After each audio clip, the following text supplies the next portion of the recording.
Hello and welcome to Profiles in Risk. This is your overcaffeinated host, Tony Cañas, on this beautiful Friday morning of Friday, April 18. And today I have with me Kyle Geoghan, co-founder and CEO at Indemn. Kyle, thank you for Be joining me here. today. How's it going? Thank you. Going great. Weather's beautiful here in South Boston. Spring has definitely sprung.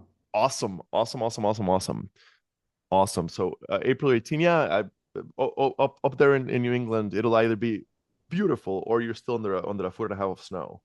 Yes, Um, exactly. so what's your prediction? Any more snow or No way. I'm going to be swimming in a couple of weeks in the bay. fantastic, Fant fantastic. So Kyle, thank you for joining me today.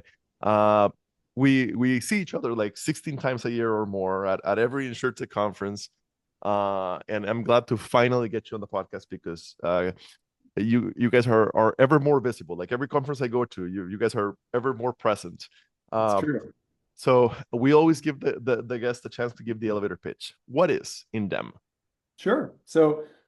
We are an AI agents platform focused solely on insurance. And so we enable MGAs, insurance carriers, and brokerages to build AI agents that people can call, text, or email, and it helps with sales and service workflows. Okay, that's quite succinct. Okay. Uh, okay, so AI agents platform. So I like to always give this explanation when the word agent comes up now. So we're talking agentic, not specifically insurance agents, but agentic platform. Yes, exactly. Yeah. So AI agents that can operate for the business and manage goals that you give it or that your users give it, right? Generate Okay. a quote, generate a certificate. Let me know what the status of a policy is. What's the answer to X or Y, Z question? Okay. And did you say that they can be addressed by voice? Like Yes. Yep. You so can call okay, so basically so somebody calls my agency them. and needs a certificate. Well, one of the things that makes uh a small commercial difficult to do, right? The low premium and high service needs, right? Yep. Uh and it's something that I don't believe requires a license to get you a certificate. So basically, could answer the phone and literally handle that whole request without involvement of a single human on my side. Absolutely. That's fantastic. All right. So certificate, status of the policy. Um, what about changes? Adding a vehicle, that kind of thing that where like a license is probably required. How can it help us on that side? So, I mean, they could functionally do it, but with a license, you would need to put a human in the loop. So, it'll set everything up in your AMS or whatever system you've got, Hmm. and then you just press a button and say, I've reviewed it, it looks good, and then push it through. That's how we handle most of the needs a license-based workflows. Okay. Okay. Does it is it also ready to help on the sales side, or is it really just designed for the service side? Yeah, so that's where we started. So Okay. we're the oldest AI agents platform in insurance by a lot. So So I do apologize. It took me this long to get you on the show. no, that's okay. We've been talking a bunch. It's more my fault, right? I've got the card, the business card you've given me a couple times, and we've just started scaling, and we're now able to take on many more customers, and so it's been great to go out and share this with the world and really see a different market. When we started in 21, everybody hated chatbots. ChatGPT hadn't launched. Nobody really understood what generative AI was, and so we were yelling into the void. We actually started as an MGA ourselves with a goal of replacing the web form for very simple insurance products, right? Let a customer ask any question, generate a quote, go through underwriting and buy. And we thought it would take less time than it did.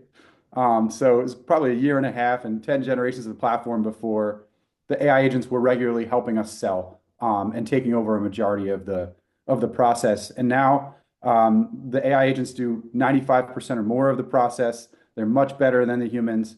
And customers are giving five-star reviews to the AI agent every day, multiple times a day. Okay. Um, are you still running the MGA? Kind of. I've got one excellent team member who runs that business. So it's So still a basically, part of the company, but he really runs it. so basically, the book of business still exists, but everything's automated except for one person. Yeah, so he does all of the customer service and sales, and then he builds partnerships. And the customer service and sales now is essentially entirely the AI. And we just passed $1 million run rate. It's growing pretty quickly. Congratulations. And it only Thank you. started in 21. Okay. So really interesting so it started pre-chat GPT. Correct. So Well, so yes, it pre-chat GPT, but Mhm. the founding moment for myself and my co-founder was early 2020. He had access as a developer to GPT-3. Okay, so yeah, before it went crazy in the mainstream world, Oh, definitely. Yeah, years before. which was four. Yeah, so that was late 2022 when ChatGPT launched, and everyone went, "Whoa, this is a real AI you can talk to and get answers," right? All right. All right. Okay. All right. So we talked a little bit about agency side. Oh, in integration. Mhm. Uh, what is integration like with the big players in the AMS world, right? The Epics, the Vertafores, the Hawksofts, etc. Hawksock's better, but Verta4 and Epic are a nightmare. Everybody says the same thing, right? It's you talk to the devs and they won't respond on emails, and they think they're going to build it, so they don't want to partner with companies that are doing the real work and really pushing the industry forward. In the end, though, the best carriers, the best brokers, they've all got the data they need in a data lake, right? So even if it sits in an AMS, it's very accessible to us, even if we're not integrated with the big ones. But we will. And the way that we've built our platform, you can develop your AI agents in the platform and then connect them via API to any system you want, and you can go back and forth. So you can send the data you need to see if a policy, is enforced, to see if there's an additional insured for the certificate, and then you can send the document back to the customer.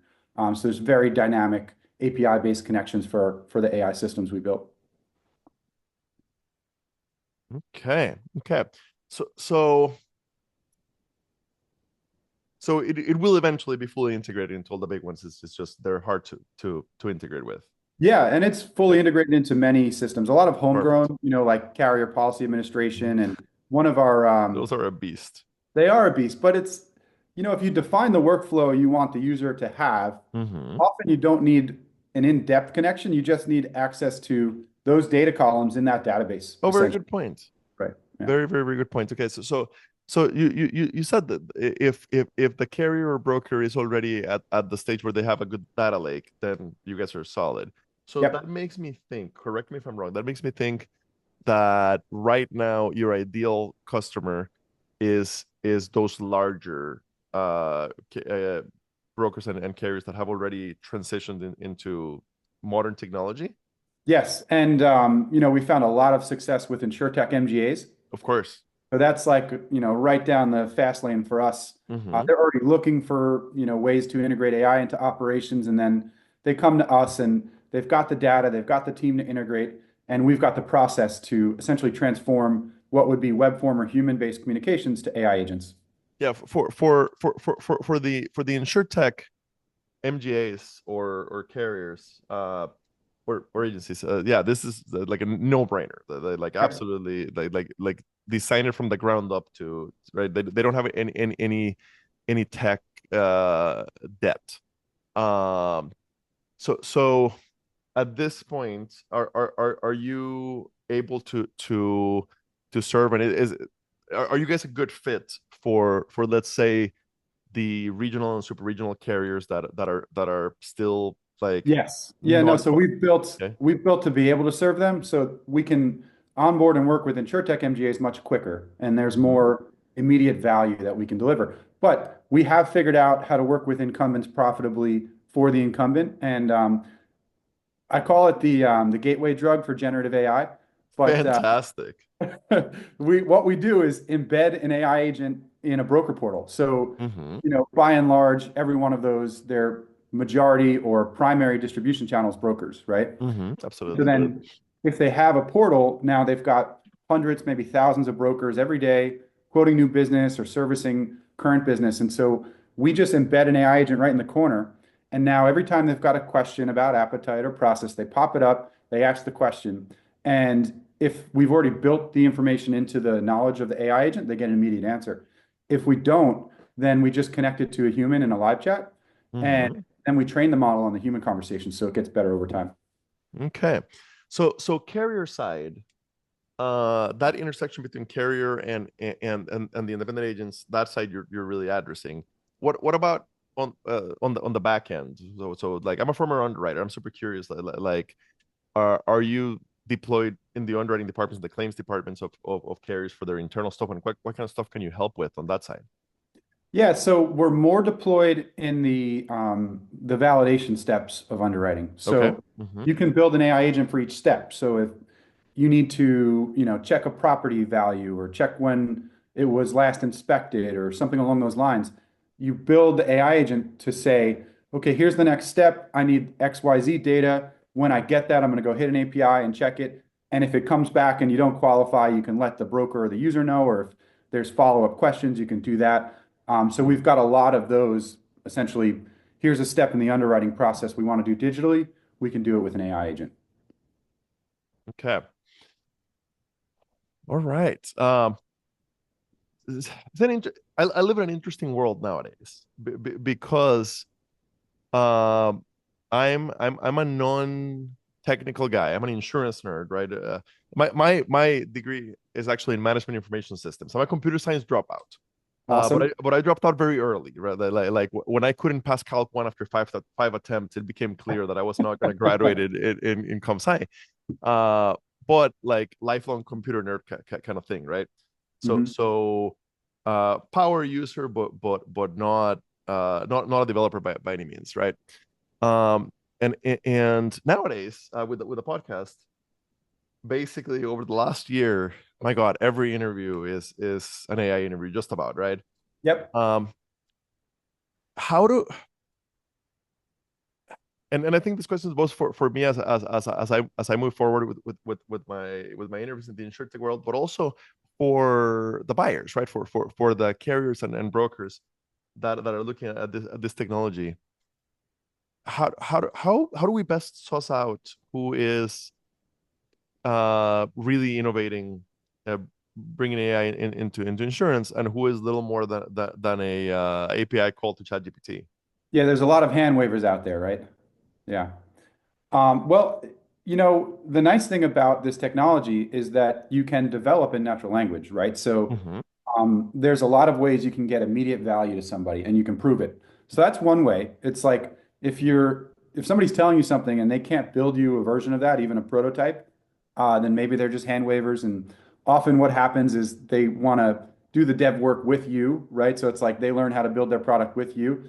And so that's the first thing is, okay, if it's something that I think is manageable, can they prove it to me and show it to me? So most customers that we sign up, we actually give them an AI agent long before they sign up, right? And so that's one piece. Another piece is start getting comfortable with the technology yourself, right? And then you'll know the use cases, you'll know the limits. Are you regularly talking to ChatGPT or Claude or anything else? So my own story is really interesting. Um, I created my ChatGPT profile, free account in 23, and I played with it for like a week, and I'm like, oh, cool toy, move on, right? Hmm. In my day job in the recruiting business, my business partner is actively using it for a lot of communication, writing, et cetera, et cetera, et cetera. And then on the podcast side, Lamparelli is using it for a lot of stuff too. I Hmm. myself had not. And Okay. then and then uh, in the last week or so, I started playing with its graphical capabilities in order to, which I knew that like DALI and others could. I'm trying to point to the, but Yep. getting in the way, right? Yeah, the Studio Ghibli, right? One of the many, right? So in the Yeah. last week, I've started playing with it and in order to create images and I am blown away, Yeah. truly Amazing. blown away, and scary at times. Yes. Honestly, like Yeah. especially because of my I'm extremely ADHD, And Mm. right, my ADHD brain is a dopamine seeking missile, and I'm also a bit of a narcissist. I do my best to stay on the self confidence side of that, but basically like it, you know how in the olden days you walked into people's offices for a meeting and they have like the picture of the family, right? Yeah. uh and generally they don't have a picture of themselves by themselves. I never had like an office at a traditional, like I had cubicles but never a traditional office, but my office would have been like the picture of myself and my girlfriend, and then a whole bunch of pictures of me at cool stuff. So basically I'm having a lot of fun with ChatGPT, and uh it is amazing how the 4.0 or whatever the latest version is. And now I'm a paid member. Uh, it is amazing how it is learning from prior chats, right? So I've asked it 6 times to put Las Vegas in the background of whatever it just created for me. Hmm. Now it's just doing it without me asking, right? Like I upload the photo and I said, hey, make a Hogwarts invite in the style of, you know, 12th century Baroque art, and it automatically adds Las Vegas in the background. Yep. Uh, so anyway, yes, And that's a new feature. That's only a week or two old. And I jumped in at the right time. Exactly. you should try O3. So that's a few days old now. They've just Uh-huh. released it. And wow, is it really it's just shocking to me how different it is. So Mm-hmm. I'm the shiny toy chaser too, especially with generative AI. And Is, so is I, that from OpenAI or is that from somebody else? yes. O3. Yep. Okay. So O3. Mm-hmm. And it's a reasoning model. And so it Mm-hmm. takes some time to answer the question. And the harder the question, the longer it takes. And Mm-hmm. it can use tools now. So it can go search the web and use a few other tools. So generating an image is one of the tools that these models can use, right? Um, and so O3 is interesting to me because it's the first where I see really substantial creativity combined with intelligence. And creativity, another way to say it is hallucinations, right? And so Mm-hmm. it's Mm-hmm. like O3, I wouldn't put for in front of customers yet because it's you don't know what you're going to get, but you get really interesting results. And the reasoning models overall are just a new version of these large language model experiences that are mind-blowing because it's essentially reprompting itself to create a better answer. Mm-hmm. It just keeps doing that chain of thought thinking until it gives you the answer it thinks is the best, and it really improves the results. That is so interesting because that is exactly, and I'm sure this has been in many things, but I learned that when I was getting my CPCU, in the CPCU training for underwriting. They call it the 5 whys, and it basically comes down to asking over and over and over, but why, right? Yes. And what they say is after 5, you're probably close enough to the answer to underwrite it. Uh, so yeah, that recursive thinking is the exact same idea. Um, and hallucinations. So it's super interesting that you mentioned that. The first, I don't know, 15 AI companies that I interviewed on the podcast shortly after ChatGPT came out, right? So ChatGPT comes out what, like 3 years ago, and Yeah, late 22, and November then 22. maybe 8 months to a year later, now we had a few applying generative AI to insurance, and I started interviewing them. And I remember at the time, at the very beginning of the conversation, I would ask them, okay, but what about the hallucination piece, right? Mhm. Right, because here, like in insurance, we need answers that right that will stand up in court, right? Kind of thing. Exactly. Uh, and and uh, and they had good enough answers as to how they were training it specifically in our world to avoid hallucinations. So I don't really ask about hallucinations anymore. It doesn't seem to be a worry anymore. Uh, for It's not, and because we're at the stage now where the technology is better than a human with remembering facts, right? So no one's ever perfect, and there's always Mhm. answers that are debatable, right? Where an expert would say it's actually Y and another expert would say it's Z, right? So yeah, we're at a point now where one of the ways that you can solve it, and it's an important part of how this is going to scale very quickly, is you just save facts, 3 sentences or less, question and answer. And if you do that, you could have thousands, and you're going to trust the system, and it's going to be 95% or better, answer the customer's question exactly as you've placed it in your knowledge base. So I want to go down the rabbit hole. First, I want to make sure that you guys get the right value for the podcast. So let me ask the last couple of like normal podcast Go questions, ahead. and then we'll go down the rabbit hole a little bit. So yes, this looks awesome. Uh, how quick is the implementation? So like if I'm a medium-sized carrier or broker with uh systems that are maybe not the latest, but I'm at least on, let's say, Guidewire Cloud, right? Mhm. Like I'm at least like modern legacy. Uh, how Nice. quickly can we get a POC off the ground? And what kind of results might we see with the first POC we bring you guys in for? Yeah, so the fastest we can do it is 1 to 7 days. Holy And crap. well, we've Uh, gotten really good at taking data from our customers. So okay. what, like we can scan your website, we can take your marketing materials. If you've got phone calls, emails, chat communications, we can take those and turn them into a prototype AI agent. Mm-hmm. And because we've got the human in the loop, as long as you like or you feel good about the facts that the agent has and the workflows you want it to engage with, you can get running very quickly because if the answer isn't there or the workflow isn't there, you just offer a human, right? And so the way that we've structured it, we try to get to 30 to 50% of the questions people will ask covered Mm-hmm. via saving these facts about the business, right? And then the other 50 to 70%, that has to go to a human because it's complex, or it has to go to an API because it's dynamic data. And so you can get started in a day, you can push an AI agent out there, and now it's shallow. It's maybe answering 10% of questions, and you've got your team jumping in for a majority. And then within a few days, we've got enough data to get to 25, and then we keep climbing. And then we come back to you and we say, well, hey, here's a category of workflow that your customers keep asking for, and it's only 5 data points, and it probably lives in your AMS.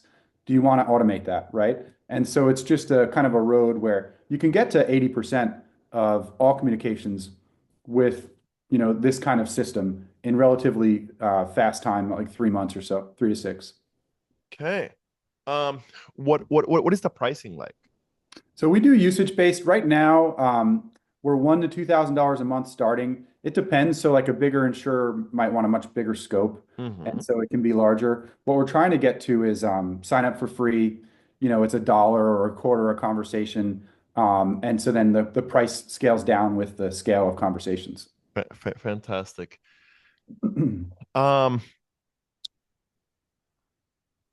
is once we are past POC and actually in implementation, is it a long-term commitment or? No, I mean, it depends. So we want it to be, and really what we're trying to build are the utility pipes of the next version of the insurance industry. Mm-hmm.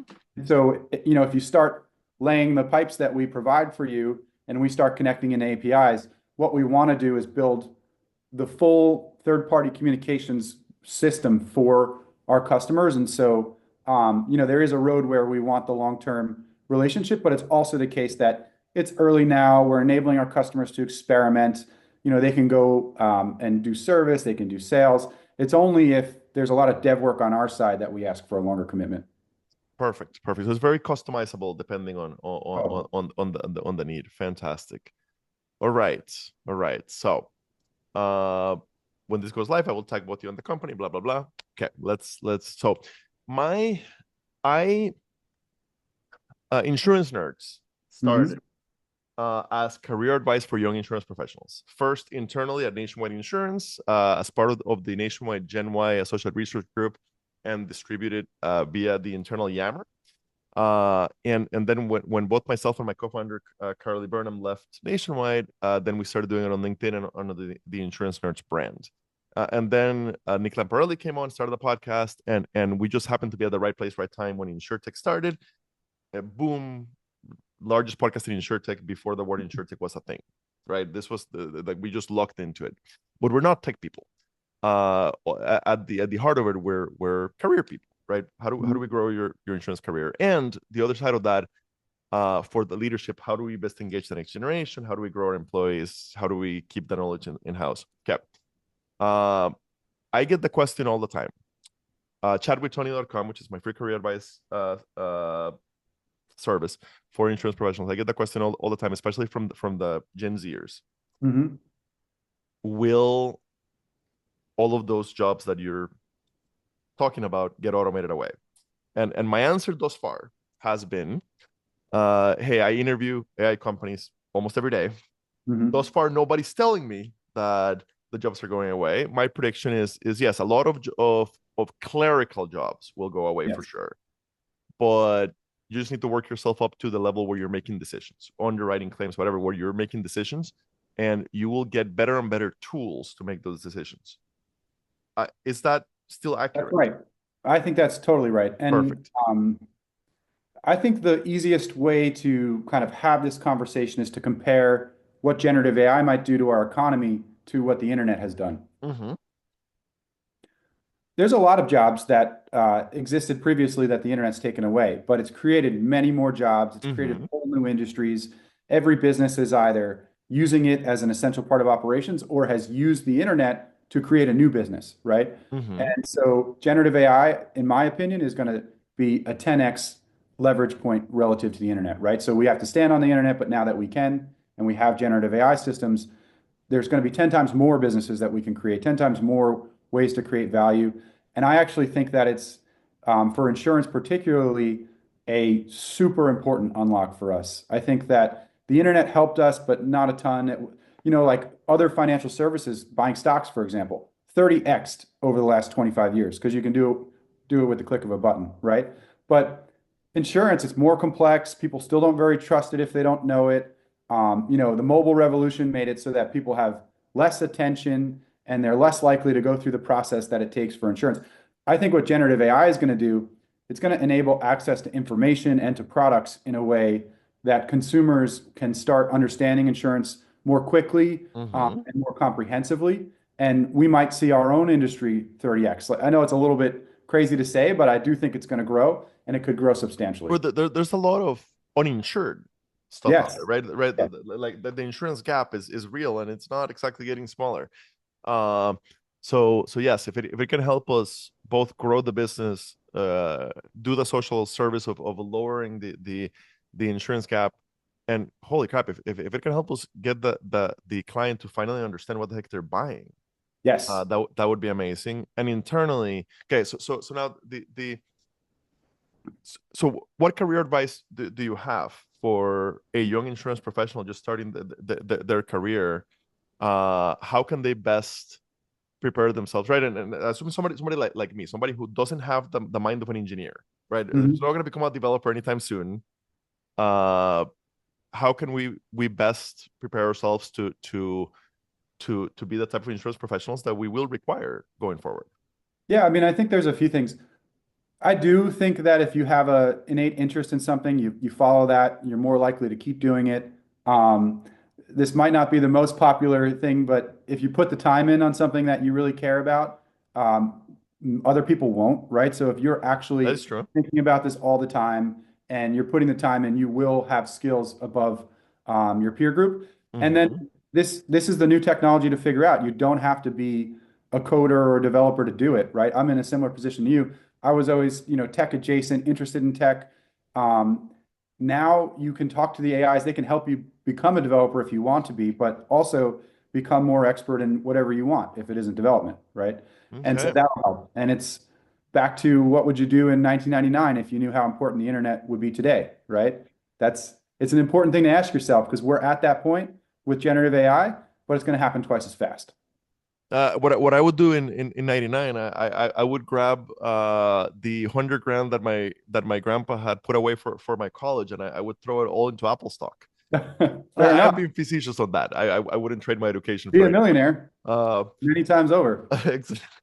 uh, all right. So what about for the leadership? So now the other side of the coin. So for the current leadership of our industry, uh, Mhm. uh, how do we best help our people make the most out of this technology going forward? Yeah, so I think there's two sides of the coin here. There's enablement, and so enablement can be small or large, and it can touch every part of the business and every employee.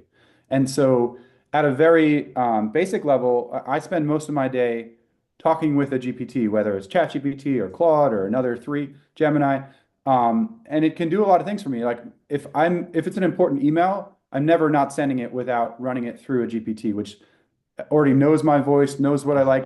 Mhm. It catches things I miss. Uh-huh. It's just a very easy communications tool. Then learning, especially those systems where they can search the web, that's incredible. I used to be the person that would spend 6 hours on Wikipedia, like, clicking through the links. Now, Google, Wikipedia, I'm very rarely using. I'm always on GPT, right? And so you can get answers quicker that you need. And I don't know if you've tried deep research yet, but it can come back with a 20 or a 30-page research report. That's just like the chat system that is available to everybody. And as long as the businesses feel comfortable about getting a version of that protects the data, they can give it to every employee. But then, there's point solutions, thousands of them that can improve all parts of the business just by putting a little intelligence into a system, a little bit more reliability. So Yeah. that's the enablement side. And it's just like the internet enabling insurance to be more efficient, right? So it's just going there. Then wow, there's a new world. This is going to transform the industry. Some people have figured out how to take generative AI, make it the core of their business, and enable other businesses. So that's the bet that we're putting down, that access to information and products and service should be in natural language, should be immediate. And you need to get on that train right now if you want to get the most market share as this transforms, right? It's like, think 3 to 5 years from now, especially for simple digital products and a younger person looking to buy insurance, they're going to want to talk to an AI agent. They're not going to want to go through a web form, and they're going to be mad if the only way they can do it is call a call center.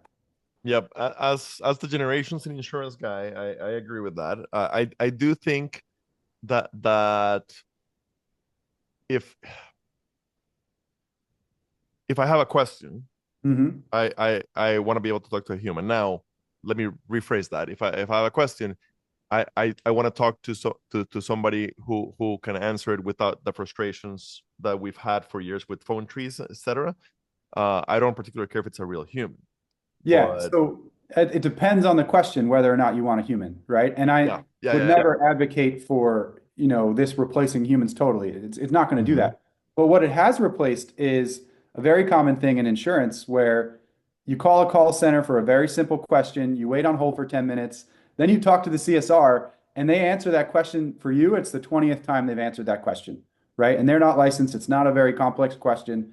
You should have immediate access to that. And with generative AI agents via voice, you don't have to press 6 for service and wait for the whole IVR, right? You can just say, I have this question. I'm a customer. What's the answer? All right. You said something really interesting. You said your employees will make the most out of it if you give it to them. Correct. And what that made me think of is, hey, executives, I know that the way you made it to where you are in our industry is by being careful and conservative, and that especially in a large insurance company, uh, best way to not get in trouble is to never make any decision, let everything be done by committee and not make any big changes, right? Nobody ever gets fired for buying IBM, right? Right. Having said that, your people are using this, right? And the privacy piece, right? That like was a big worry when we first started with Gen AI. Your people will use this. If you're not giving them the right tools, they will use the publicly available tools, and that's where correct me if I'm wrong, but that's where your data is really in danger. Yes. No, that's true. So do it more deliberately, right? Protect Ex- it, wall it, give it to your employees in that way. Fantastic, fantastic. One thing I think a lot about is so historically, okay, I learned the basics of insurance at the call center at the first notice of loss call center, express claims at Farm Bureau of Iowa, and I was studying. my AIC, my INS, et cetera, on the side. Then I learned the basics of underwriting small farms for Nationwide Ag, and all of that prepared me for to be a middle market underwriter later, and prepared me for the rest of my career.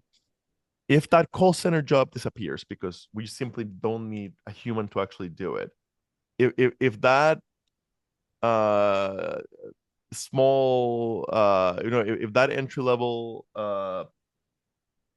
personal lines underwriter role disappears, if that small commercial underwriting role disappears, how do we train the people to be in the loop for the big roles, right? For the complex roles. It's a good question. Hmm. I think there's always going to be entry level jobs and Okay. they'll just be different. Okay. And often it'll be, wow, the young person knows this technology we know we need to integrate into our business. So we'll hire them at entry level because the senior people who have been doing X, Y, or Z job inside this insurance company for 20 years know everything about our business, but don't know how the new technology can help them do it better, right? So it might even just be the entry level job helps the senior person do what they're doing, but with new technology. That's one way that somebody could come in. I don't think Okay. anyone's. Do you miss that job? You know, No, no, no, no, no, you no, need to no, be able to learn. no. Yeah, I enjoyed it for a year. yeah, And that's because I was at a really good call center in West Des Moines, Iowa. 6 miles east in Des Moines, Iowa, there were plenty of big call centers that would have burned me out. yeah, And I know because I saw them later. Uh, Luckily, by the time I was no longer at the call center, but no, that just happened to be a really good one. But yeah, I do spend time thinking about how do we train the next generation if the entry level job, right? I even think of purposeful inefficiency, right? Does it come to a point where, we can do 100% of the easy claims and 100% of the easy underwriting pass through, but do we mhm. want to keep 5% of that to be done by a human so that they can get trained? Uh, Yeah. We're far away from 100% anyway. Perfect. We're Perfect. probably far away from 80%. I mean, 15% of people interacting with our AI agent, they just want to talk to a human, actually. Like, they just like that they can access the human through the chat that we All have. right. And so when we first launch agents, especially on these broker portals where it's mostly middle-aged professional Mm-hmm. brokers, right, producers, it's a larger proportion that will just go, oh, can I talk to a human? But the funny thing is, like, they have a question, they'd get an immediate answer if they didn't start with, I want to talk to a human, right?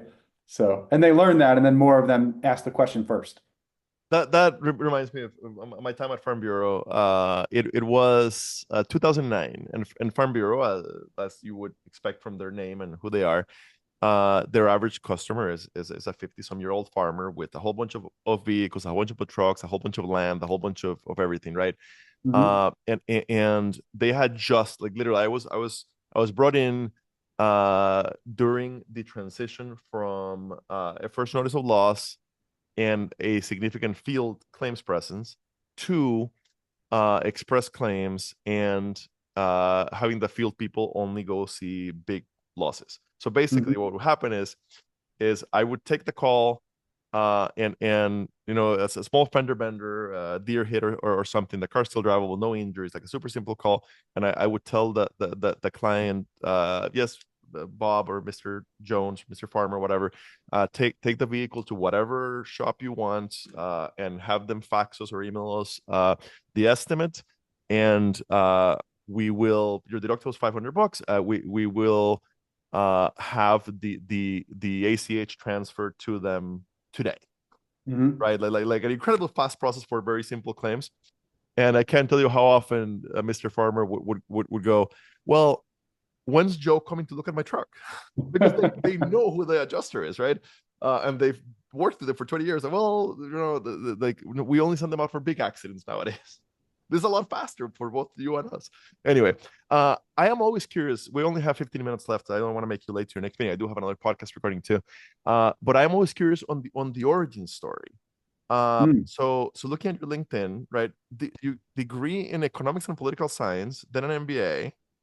And then you were an independent agent for Yes, in what I am guessing is grandpa's or dad's agency because of the yes, it last name. is.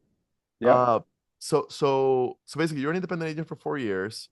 How do you end up first going to Cover Wallet, and if we need to cut the name, just let me know.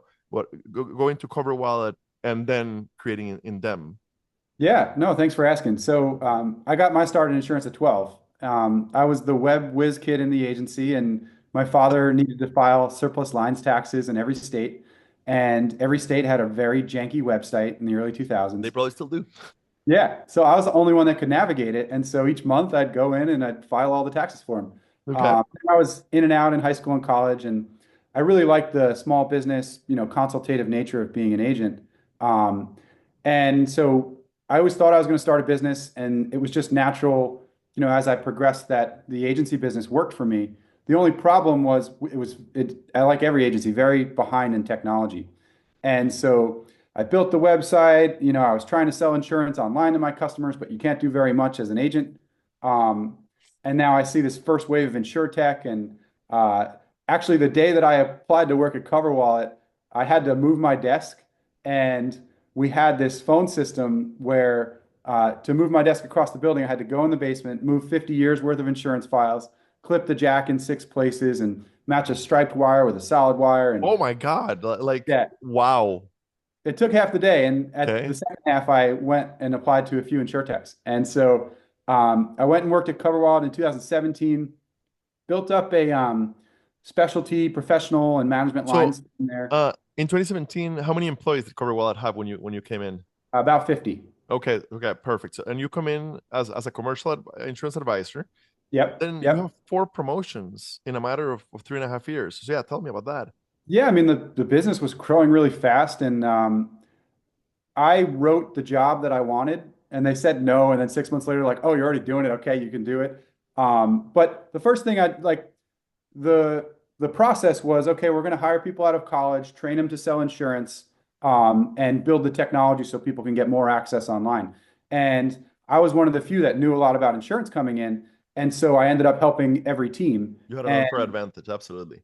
yep. And it was a lot of fun, because like, Hmm. okay, I can give you the answers here. And then I started to work on the web form itself. So, you know, when you, as a small business, want to request 5 lines and then you're connected via API as a web form to 12 carriers, you could end up with hundreds of underwriting questions, and half of them are repeat or a similar question for the same kind of flow. So that's a whole nother conversation, but just rewriting underwriting questions and negotiating with carriers to combine them was a huge job, right? Hmm. Defining business classification for an open-ended small business form was a real challenge. And then defining how to present quotes, right? Or I wrote thousands of tooltips wherever people dropped off.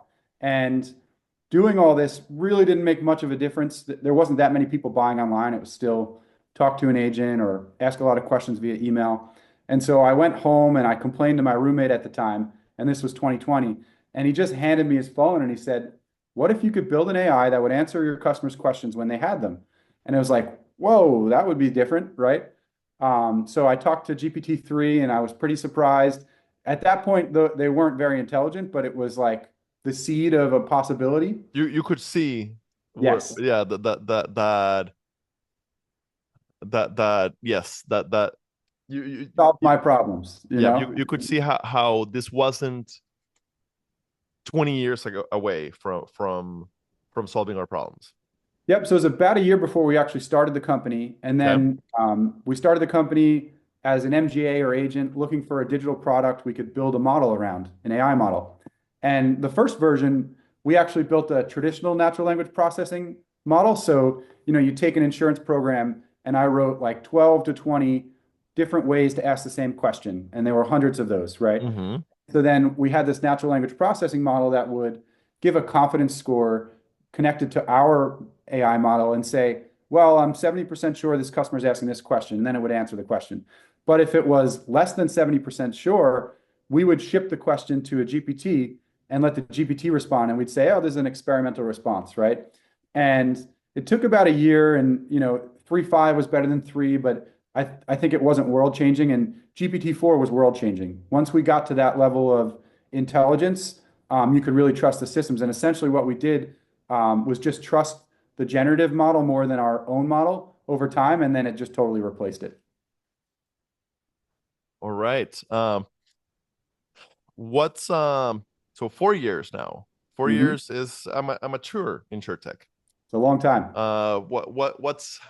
What's coming up in the like any new features that you're excited about? Or yeah, what are you excited about, let's say in the next year within them? Yeah, so we're scaling it now. So we've got a couple dozen customers and we're looking to get to hundreds. And we've really just started working with the shared inbox email AI agents. So that's really interesting because there's a lot of shared inbox work in insurance that I think would we can help. The voice agents are starting to get more complex. So we've got complex AI agents with web chat, right? So replacing the web form. They're selling insurance every day, as I mentioned. Mm-hmm. And so now the phone-based systems, they're shallow to medium. They're going to start to get deeper over the year. And then, agency management, policy administration, there's a lot of insurance data providers. We're looking to strategically partner with at least a dozen of these this year. It's a Fantastic. 1 + 1 = 3. You can imagine, like one of our customers has motorcycle insurance, and there's a data provider where if you know the home address, you can search every home and say, okay, there's a motorcycle registered here, and this is the VIN. So we can take that from the data provider. We can hit the API of our customer and then email a quote directly to everybody in an agent's book that has a motorcycle. And it's like you email a quote with an AI agent, they can talk to it, they can get to the broker. It's a very seamless way to try something we've always been trying to do, which is cross sell, right? All right. All right. What a fantastic conversation. Like for real. Uh, so the good news is that going forward at the next 16 conference I see you at, I won't go harass you about coming on the podcast. The bad news is that now I'll go say hi, how are things going, and then probably start a conversation because now I know that you're really interesting to chat with. Um, Well, I can't wait, and I'll come back on the podcast. Fantastic. Yeah, you're welcome back whenever you want for real. Yeah, a great conversation. Thank you. Such an exciting world that our world has turned into and is turning into. Can't wait to see what you guys can continue to do. Uh, and yeah, thank you so much for your time today. Thank you. Hey, Tony, have you tried Yes, making music with AI yet? my carbon footprint is high enough already with images. My brother-in-law has done a little bit, so I know what it can do. Yeah. And I don't know if you're bringing that up because you know this or not, but I no, like completely old-fashioned process.